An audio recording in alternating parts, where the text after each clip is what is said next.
Hello and welcome back to Glass Cannon, and we're here to defend Marunath against the likes of Garios and his friends. And you can see here that my friends, well, they're not exactly the most powerful thing in the world, so this might be a little bit difficult. But it very much obviously depends on the battlefield itself, because we've had some very straightforward battlefields of recent memory, and I'm not entirely sure if we're going to get the same kind of thing going on here, but I'm going to be basically placing my infantry at the back, and then let me see, what can we do here? Where's the front line? Is the front line round about here? No, I for some reason I can't see the front line. It's round about there. Okay, there we go. So let's do something like this, and then we will be ready to go. And then what we're going to do is hope that our forces are going to do a relatively good job, because I have taken a look at the army composition of Mr. Garios here. Let's just say that he has some very high tier units, and that was the reason why he had over 1400 combat strength. Yes, that is indeed 1400 combat strength in his army when he first began besieging Marunath itself. And that is kind of dangerous. Yeah, that is kind of dangerous. So I'm very much hoping that we will be able to achieve something here. Although, it doesn't look very... I don't know whether it looks very good at the moment. I mean, there we go. The enemies are actually starting to come over the hill now. And I haven't actually placed my unit in a particular position at all to take advantage of the environment, because from the bird's eye view, it looked relatively flat. So I thought, okay, well, let's just give it a go. It's basically just going to be a case of, well, combat strength versus combat strength. Who's going to win? Oh, nice headshot right there from me. I can't believe it.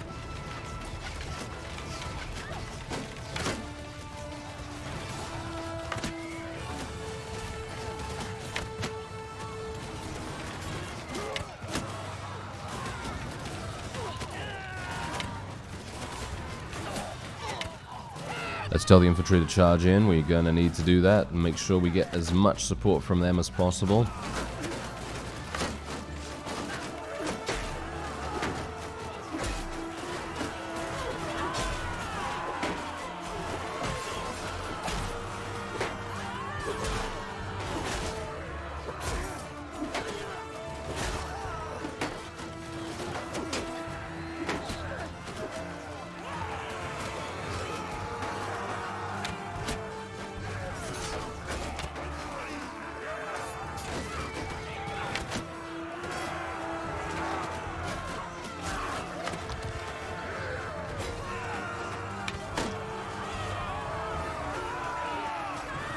Alright, so it seems like the first wave of opponents has been defeated. Now we're just going to move our militia and so on and so forth back, and I'm going to take a look at where the reinforcements are. Okay, so we're going to have to move a little bit forward here anyway, so let's get my infantry to come a little bit closer as well.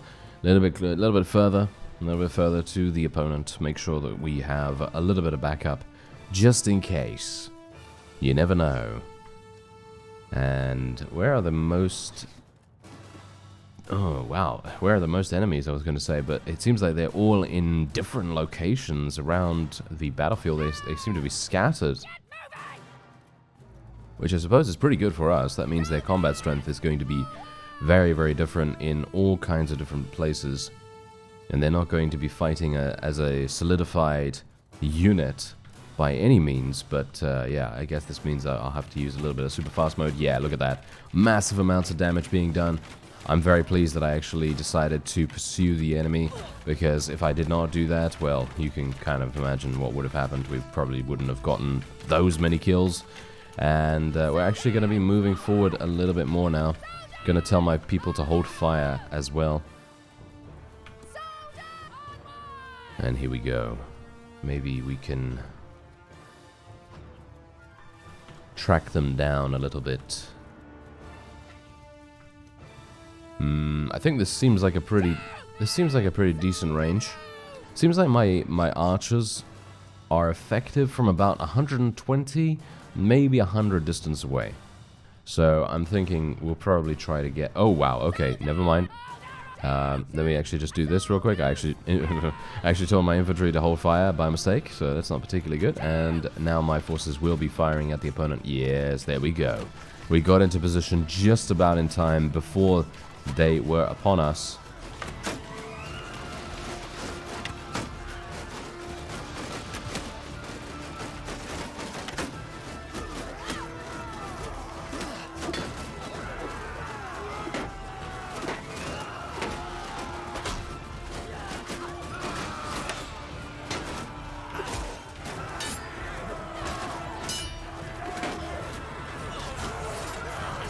Alright, we're going to have to tell our infantry to charge now. Hopefully we can get them to help us out a little bit here. A couple of reinforcements never hurt anyone, apart from the enemy.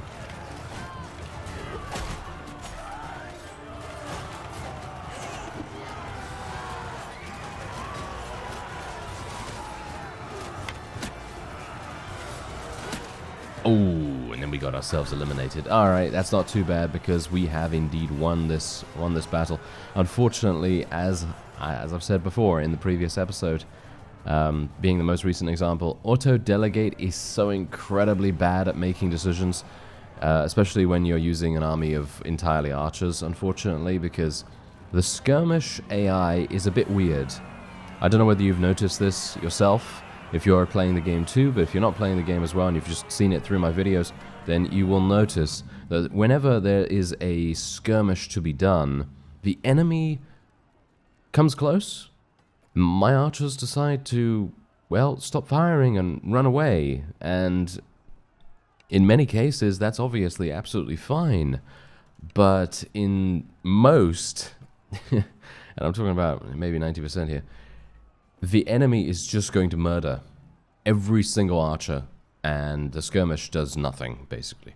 So, yeah, that's a bit of an issue right there. Anyway, we're going to be taking all the prisoners that we can get our hands on, going to be leveling every single person that I can up, and then we're going to be taking all of the loot as well. Let's head on into Marunath. As you can see, Marunath had 150 units remaining inside it, and so I thought to myself, yes, probably pretty important for me to get in there just before the defeat was sounded, I suppose you could say. But yes, anyway, there you go. We were able to defeat a very, very large army from the northern/western empire. I actually don't know who Garios is, to be honest. It's one of those times where I basically don't even fight these guys that often. Ah, okay, so it's Western Empire. So Garios is Western, and the other fellow, and I can't remember. I don't know who he is either. Yes, this is very. No, that's not Ascaron. Yes, that is actually not the original ruler, as far as I'm aware. Wait a minute, Northern Empire. Wait a minute. Garios isn't. No, he's the ruler of the Western Empire. Oh, okay. So yes, Western Empire and Ascaron. I'm sorry, I don't believe that this guy was actually the.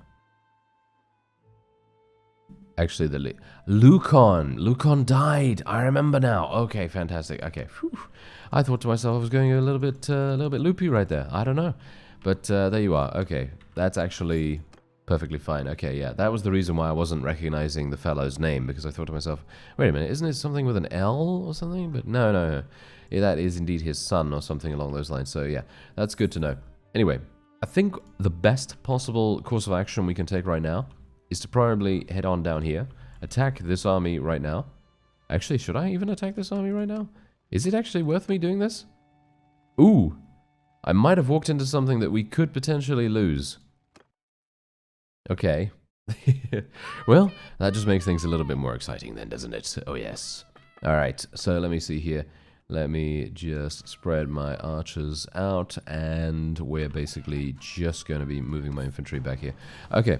So let's spread our people out, and oh yeah, it's a nighttime battle, so, well, hopefully it's not too nighttime so that you can't see, but hopefully you're going to be able to see the absolutely wonderful spectacle of the fire arrows being unleashed towards our opponent.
Really? Yes, they got me. Okay, what was I actually killed by? Because it seems to me like I was killed by one of the enemy lords or something like that. But yes, anyway, let me see if I can maybe still achieve victory. But you can see here, as soon as they go into auto-delegate, boom, we start taking massive amounts of casualties. But yeah, you already know that. Anyway, I was really just enjoying shooting off fire arrows of my very own. That was the reason why I was caught out there. But oh well, never mind. It's absolutely fine because we were able to achieve victory anyway. And we were able to rescue, well, not rescue, but release a bunch of people. I actually do not want to take these right now, so I'm not going to do that. And we are just going to be taking all of the loot. Okay, so before we even go on to Epicrotia, because that's actually what I was about to say before we ran into that army, I was about to say, yes, let's go and take Epicrotia, shall we? That sounds like a really fun idea, doesn't it? Yes. So we'll try to do that. But, yes, obviously the operative word there is indeed try. I don't know whether we will be able to, although Epicrotia in general is not that difficult to siege, but we need to bear in mind that it is one of the most prosperous towns and might indeed command a small degree of respect from the opponent in terms of wanting to defend it as best they can. So let me just go over to Sionen real fast, because what I want to do is actually sell my prisoners. I did not do that. There we go. Alright, so I have a pretty decent amount of cash right now. I've got 500,000, and maybe we can persuade someone, but we've got to be very careful with that. We've got to be very, very careful with that. We don't really want to spend too much money right now. That is a very large army. Although, actually, I think his combat strength is a bit inflated. Because here's the thing. I have a mod that does that, by the way, if you don't know. It's called Power Display or something along those lines. You can find it in the description. But whatever the case, the numbers in the brackets, they are only representative of the potential combat strength that is present in an army at any one time. In other words, sometimes vassals are not yet in that army, and as a result, you could potentially eliminate an army before they have a number of their vassals joining them and reinforcing their ranks. That's the kind of thing I'm talking about right there. Anyway, let me just wait here for some time to get some of our people back on their feet. Alright, so I just noticed something very, very important for us to try and eliminate, well, as fast as we possibly can here, and that is Bresciana. Bresciana is attempting to create another army, and I would very much like to try and prevent that, so that's the reason why I basically just attacked her before she had any actual combat strength. Because you could see here, look at this. This is her potential combat strength. If every single vassal that she has called enters her army, that is exactly what she's going to have. And that's the reason why we need to get there, you know, really fast and try and eliminate her as soon as possible. So that's basically what I'm attempting to do here. Fantastic, we were able to do it. There is another army very close by, but they don't have, as far as I'm aware, they don't have a huge amount. Oh, they actually kind of do. So let's be a little bit cautious.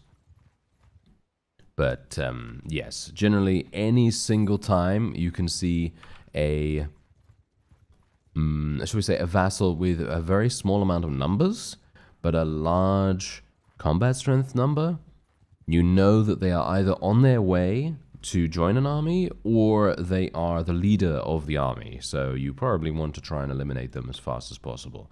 Now, here's the thing with Penton. I like Penton. I think he's actually a pretty cool vassal. And I'd like to see, okay, so he actually owns Saniopa and Gauss Castle. I'm actually thinking about persuading him potentially. We are right here, right now, speaking to him. He's not in an army, and we might be able to make something happen here. So, according to someone's suggestion, I think I might be following what you said, basically, which is, I believe, 250,000 as a baseline, and then I think it's 50,000 or 100,000 per town, and then 10 to 50,000 depending on castles and stuff like that. So I'm actually thinking that might be a good idea. So let's try it. I mean, to be fair, I feel like we'll probably. Oh! Wait a minute! Oh, okay. That was actually a little bit close right there. A little bit close. May have been a failure, but thankfully we were able to achieve it. Okay, so obviously, as we know, he has one town and one castle. So let's say, how much does he want? He wants 10,000. Yeah, that's just not going to work, is it? So let's say that he, let's say that we give him the maximum. So if we give him the maximum, let's say that we give him 400,000. All right, so 400,000. Yeah, it's actually not 400. There we go. There's 400. I almost got away with spending 40,000 because of a zero. Yes, I'm sure there's been many times that has happened. Yes, very good. Anyway, yeah. So that's 250,000 as a base, and then 100,000 for the town. Obviously, he's maintaining control of the town. By the way, we're not getting that, so there's no benefit to us in that regard. However, we are gaining territory, which is obviously the main reason for us to spend a little bit of extra money here and there. And then we also gain him as a clan, you know, his clan to help us. And we also spend 50,000 on his castle. And I think that seems pretty decent because, again, I'm not actually gaining anything from the castle itself or the town. I'm just gaining territory and his clan's assistance. So I think that's pretty decent. And we're going to be going with that. So you can see here that it's obviously not very good strategically either, which is indeed also giving a little bit of a balancing effect to the whole thing too, because that means that even if, and this is a big if, even if he were to not join us, or even if we were to gain him for 10,000, it is very unlikely he's going to be able to maintain control of this section of land, unless he's just really, really good at what he does, which he might very well be able to defend against a number of enemies, because I know that Saniopa generally is a very heavily defended fief, so we might be seeing that. Anyway, I'm actually going to be besieging this castle right here. I might actually just go straight on in after building a bunch of fire catapults, because we now have the ability to build fire catapults, amusingly enough. Seems like our engineer has taken the perk that unlocks those, which is actually super nice. Because I am obviously not deciding what they decide to spec into or anything like that, so that's actually super nice too. Anyway, oh, hello there. Okay, we're going to have to go in. Yeah, now, this is why I'm always really, really confused about what the AI decides to do, because here's the thing. We are literally just taking a castle that is, by all intents and purposes, not exactly the most valuable. And, well, I personally feel like they could be doing something a little bit more useful with their time. Instead of attacking me, they could be going and, well, trying to take something themselves or something along those lines. I don't know, but anyway, let's just spread out my archers here. Really wish I had a little bit more freedom in how I could place them, to be honest, but, you know, can't really do much about that, can I? Anyway, let's just move them a little bit closer, and there we have it. Alright, so bear in mind that they are placed into different formations now, so you do need to be a little bit aware of that. Or should I say, I need to be aware of it, as we do not want to tell them to charge in straight away, because telling them to charge in is basically just going to get them killed, as far as I could tell.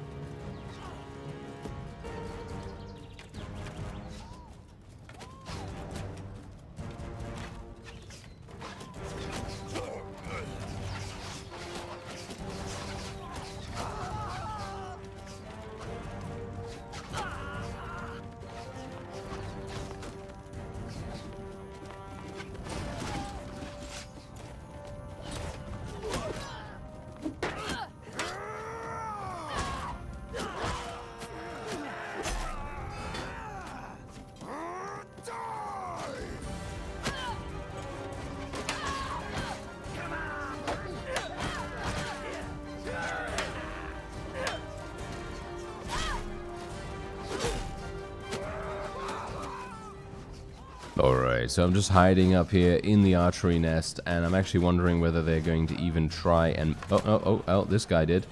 That was a mistake on his part. But, yeah. I'm actually really surprised that they left me alone. I really thought I was going to get absolutely murdered up here. But apparently not.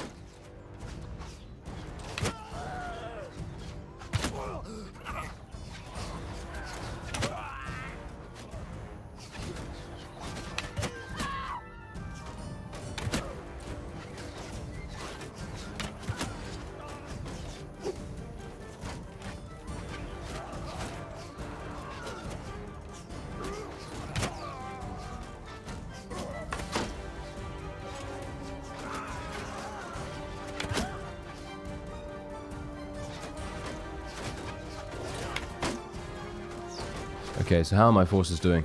Okay, so it seems like I'm going to need to move them a little bit. So let me just move them around about here. We want them to try and consolidate themselves around this location so that we can continue to bombard the opponent.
Ooh, yeah, I got myself taken down pretty badly right there, but I think we might be able to take this even with my demise. I am a little bit worried about it because I myself... Oh, no, maybe not, maybe not. Oh, okay. I'm actually kind of surprised that they were able to clear out the battlements so quickly, but...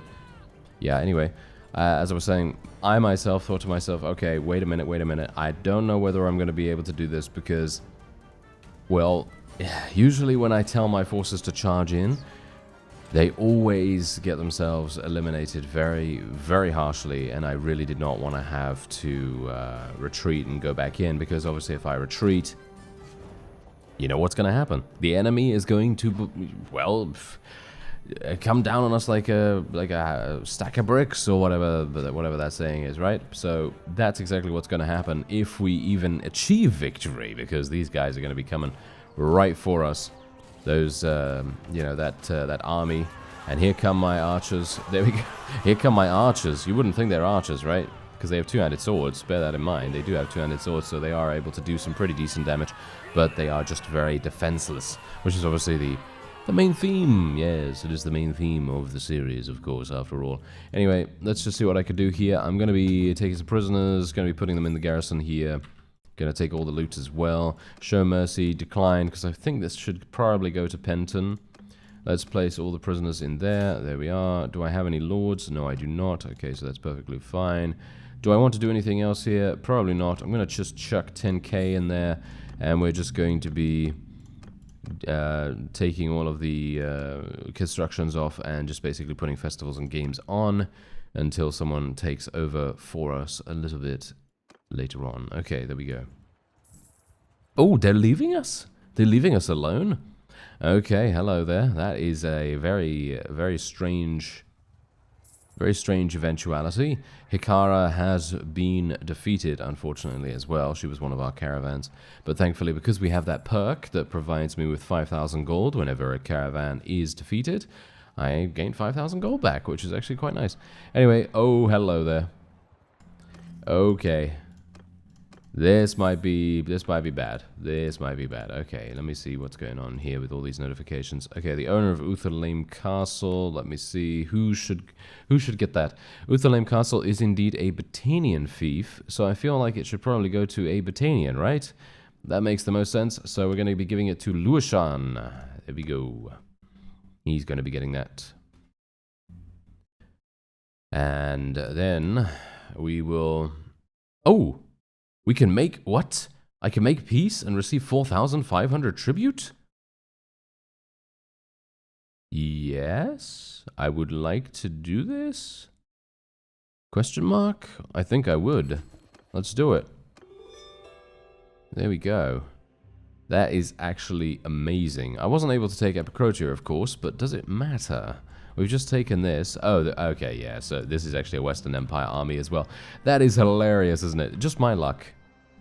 Just my luck. Okay, well, we have advanced in level, so I do have another focus point and another attribute point to spend, so I suppose I will be spending it into Cunning, and then I will put it into Roguery. I mean, what else can I really spec into at this point? Well, pretty much nothing, right? So let's just do that, and then we'll wait here for some time. Now, this is a very large army, but bear in mind, we did not destroy the walls. Basically, every single thing is intact. And so I am quite... am I confident about this? Yes and no.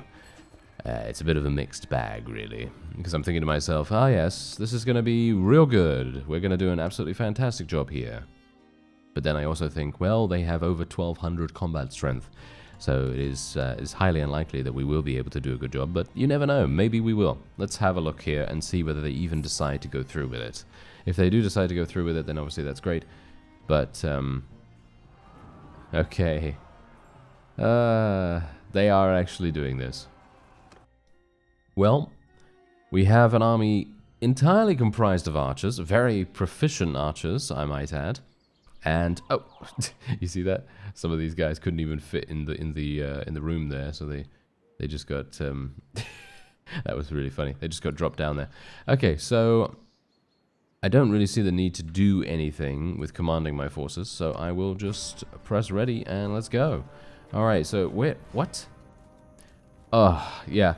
I don't know what it is, but nowadays they literally make me appear in some really weird random places, and it really makes me very confused about where I should go to get into the action. But I feel like my forces should do a very, very good job of eliminating the opponent, at least most of the time. Okay, where are they coming from over there? Oh, okay, that's pretty good. Okay, so we have some people coming over in this direction as well. I'm actually wondering why. Is there something up here that I need to see? Maybe there's a catapult up here or something like that that I might be able to man a little bit. Maybe? I don't know whether it's going to be that effective if I'm on it, though. Let's just say that. If this was a ballista, I would be getting on this in a heartbeat, but it's not a ballista, so I might as well just... Yeah, I might as well just resign myself to watching them fight, because, yes, it's just going to be an absolutely abysmal display. But I might be able to get some kills like this. Nice. Can't believe I wasn't able to hit that guy.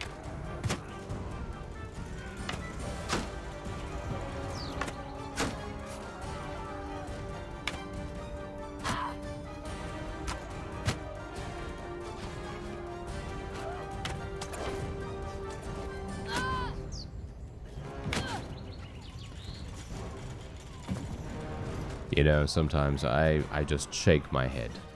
I just shake my head and I'm just like, really? Really? Come on now. These guys are hitting me from all the way down there. I have the height advantage and everything, and yet I am unable to hit them. I suppose that might actually be the reason, you know. That might actually be the reason, because most of the time, whenever I am doing a siege, I am much more on a level field with the opponent. You know, I'm usually either on the same level as them or very slightly above or below, and in which case, this time around, I have such a massive height advantage that it actually provides me with a bit of a disadvantage. I know, seems a bit counterintuitive, I know, but that's how it seems to me, at least. Seems like I am definitely not really giving the best possible performance. Mostly because of that, though. Alright, here we go. Okay, hello. I had no idea that you were up here.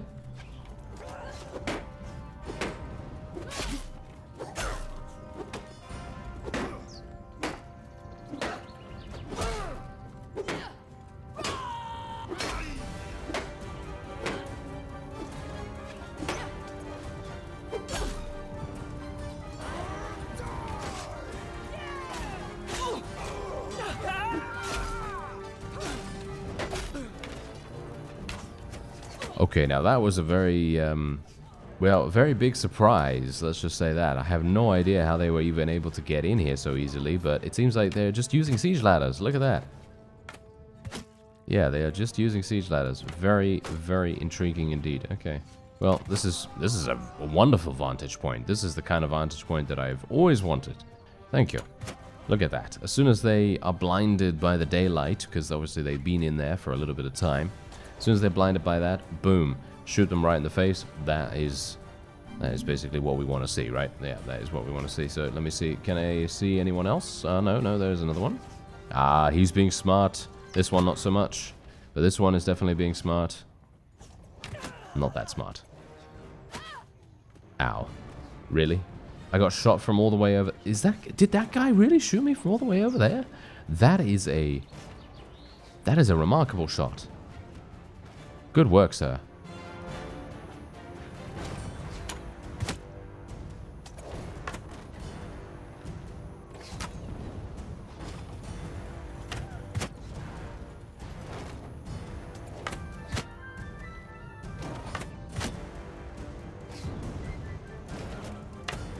Yeah, I don't know what's going on with my camera right now. I seem to be having some issues with the imbalance in the staircase.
Well, it seems like we've actually done a very, very good job so far. I almost killed myself. That's a...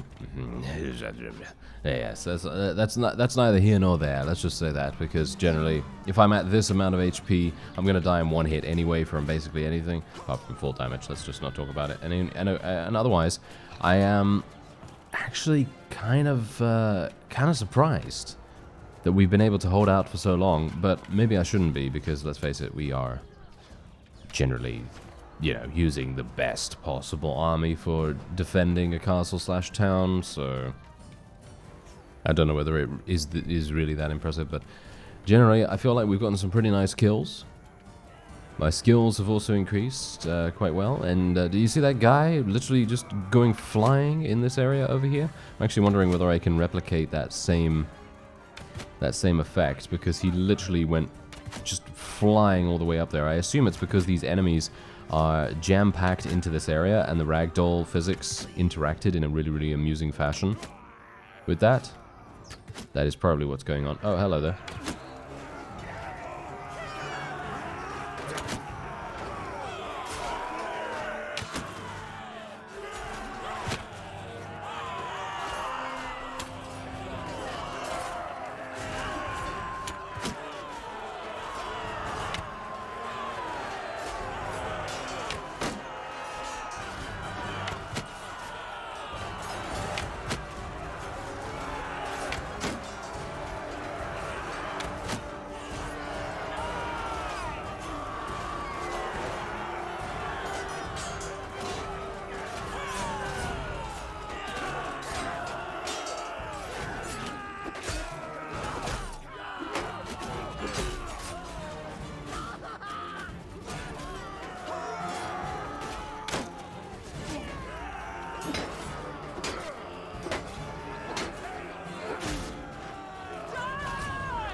Alright, so I think that is indeed a victory for us. I can't believe it, really. I really cannot. I mean, that was a massive, massive army, and we were able to defend. I mean, maybe I should be able to believe it, I don't know, but, you know, if they get inside the walls, usually archers are going to get absolutely overwhelmed and killed. But look at what we were able to do. Fantastic. We lose, well, we lose a huge amount. Generally, we lose a huge amount of people every single time something like this happens. But yeah, I'm pretty happy with how that went. And we're going to be releasing absolutely everyone. And you may be thinking, oh, why are you releasing people? You know, because I always get those kinds of questions. And here's the thing. Persuasion. There you go. One word. That's it. That's basically it. Persuasion. That is the only reason why I would be releasing people in general. Because you never know. Sometimes it can be very, very useful to have some relation with someone or another. Because you never know when you're either going to persuade them to join you, persuade them to let you go, persuade them for a fief that they own. You never know when that is going to come in handy. And that's the reason why we're letting them go. Because if I were to take them prisoner, what are they going to give me? They're going to give me, what, 6,000, maybe if I'm lucky, 10,000 in cash. Is it worth it? No, I would say not. I would say that, you know, 6,000 to 10,000 is not worth it for, you know, such a potential for future benefit. For example, you know, trading a fief or something like that. You're going to get a much better price for trading a fief, you know, with good relation than you would otherwise. And that's the reason why I'm doing it that way. And also because I could sell the prisoners for 24,000. I mean, look at that. Just sell them for 24,000 straight up. And that is, of course, just regular units. So, yeah, pretty cool in my opinion. And I can also sell the loot as well, another 133,000. So we're not really hurting for money that much. And generally, I feel like the new rules that we have implemented in regards to persuasion have definitely found a use for that extra cash that we can potentially earn here and there. And I feel like it has now provided a pretty nice amount of balance to the game, because I'm not, you know, I'm not able to unlimitedly literally just go and recruit ABC person over and over again until we are unstoppable. And I mean, you could easily do that, and probably, and this is kind of a cool thing actually about the game in general. And we're getting strong legs, by the way. Decreased fall damage is absolutely wonderful, and I love it. But yeah, this is an absolutely wonderful thing about the game actually. You can play it however you want. Obviously, you can, you know, put your self-imposed rules on, like we have in this series. But if you want to speedrun it, or if you want to finish it really, really quickly, just as a challenge, then you can also do that. And there are some really interesting and unique methods in the way that you could do that too. Anyway, that's going to be it for this episode. Here's the map. I thank you very much for watching, and I'll see you next time.